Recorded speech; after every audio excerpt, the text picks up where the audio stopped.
Hello বন্ধুরা, আজকে আমি তোমাদেরকে ব্লাউজের দুটো আইটেম তোমাদেরকে দেখাবো।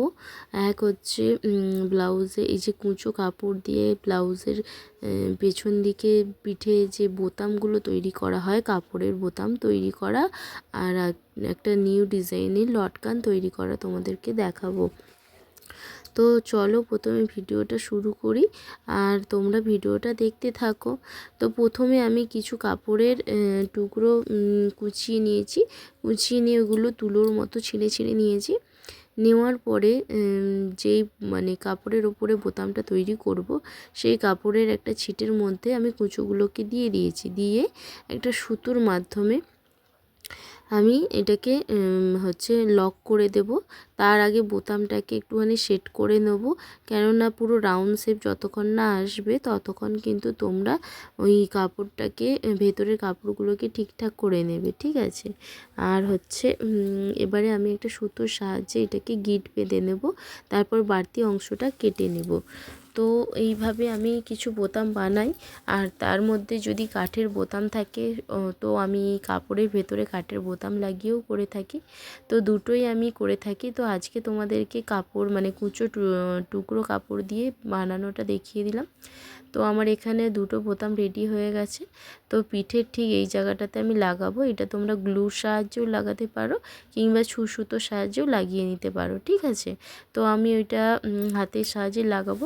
এরপর চলে এলাম একটা লটকান তৈরি করতে। লটকান তৈরি করার জন্য কাপড়ের যে টুকরো টুকরো অংশগুলো ছিল পাড়ের দিকে, সেইগুলোকে আমি ঠিক যেই ডিজাইনের লটকানটা বানাবো সেই অনুযায়ী কাটিং করে নিচ্ছি। আর তোমরা ভিডিওটা দেখো, তোমরাও এরকম একটা ডিজাইনের লটকান বানাতে পারো। আর আমার কাছে আমি মন থেকেই বানিয়েছি, তো সেই জন্য আমি তোমাদের সঙ্গে ভাবলাম একটু শেয়ার করি। তো এইভাবে দেখো নিমকি স্টাইলে আমি কয়েকটা কাপড়ের টুকরো করে নিচ্ছি। তো আমি এগুলো 6টা পিস করে নেব। তো ছোট ছোট সাইজের হবে, খুব বেশি বড় কিন্তু করব না। তো বড় আপনারা চাইলে করতে পারেন, কিন্তু আমি এখানে বড় সাইজে দিচ্ছি না। তো দেখুন এইভাবে আমি করে নিয়েছি। তারপরে আমি এগুলোকে আলাদা করে নিচ্ছি। আলাদা করে নিয়ে তারপরে আমরা ওখান থেকে এগুলো বার করে নিচ্ছি। দিয়ে চোঙের মতো একটা করে নিয়েছি, ঠিক আছে। আমাদের যে ত্রিকোণ টাইপের হয় না চোঙাগুলো, তো একসঙ্গে তিনটেকে নিয়ে আমি একসাথে সেলাই করে নেব। তো আমি দুটো লটকানে তিনটে তিনটে করে ইউজ করব, সেই জন্য আমি একসাথে তিনটে সেলাই করে নিচ্ছি। আর খুব টাইট করে করব না, টাইট করে করলে কিন্তু ওটা একটা একটা হাড্ডি হাড্ডি ব্যাপার লাগবে, যে লটকানগুলো সফটভাবে ঝুলবে না, ঠিক আছে। তো আমি ওই জন্য একটু হালকাভাবে সুতোগুলোকে লুজ লুজ দিয়ে সেলাই করে নিচ্ছি। আর তোমরাও কিন্তু এইভাবেই করে নেবে। নিয়ে তারপরে আমরা যে পিঠের যে দড়িটা করেছি, দড়িটার মধ্যে কিন্তু আমরা ওই তিনটে চোঙকে আমরা কিন্তু লাগিয়ে দিয়েছি, একসঙ্গে সেট করে নিয়েছি। তারপরে পাড়ের একটা টুকরো ছিল, সেই টুকরোটা একটু ছোট্ট সাইজের ছিল। তো প্রথমে ভাবলাম যে এইভাবেই ছোট্ট করে তো আমি একটা চোঙ আকৃতি একটা কাপড়ের টুকরো কেটে নিয়েছি। তো এইটাই এখন আমি বসিয়ে নিচ্ছি। আর আমি জানি না কতটা ভালোভাবে তোমাদেরকে ভিডিওর মাধ্যমে বোঝাতে পারছি। তো তোমরা শেষ পর্যন্ত দেখো, আশা করছি তোমাদের ভিডিওটা ভালো লাগবে। আর আমার এই লটকান ডিজাইনটাও আশা করছি তোমাদের পছন্দ হবে।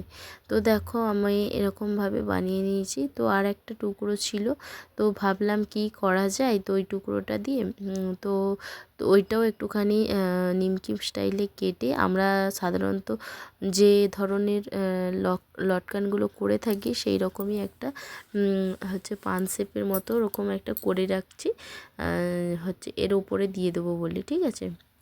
কিন্তু নিচেরটা যেহেতু পান শেপ দিয়েছি, তো দেখলাম দ্বিতীয়টা পান শেপ দিলে ভালো লাগবে না। তো সেই জন্য একটুখানি অন্য ধরনের স্টাইল করে দিতে চাইলাম। তো আমি যেরকম মনে হয়েছে আমি সেরকমভাবেই তোমাদেরকে দেখাচ্ছি, যেইভাবে করেছি আমি। তো তোমরা আশা করছি তোমাদের পছন্দ হবে। তো সেই জন্য ভিডিওটা পুরো দেখার জন্য অনুরোধ রইল। তোমরা ভিডিওটা দেখো পুরোটা।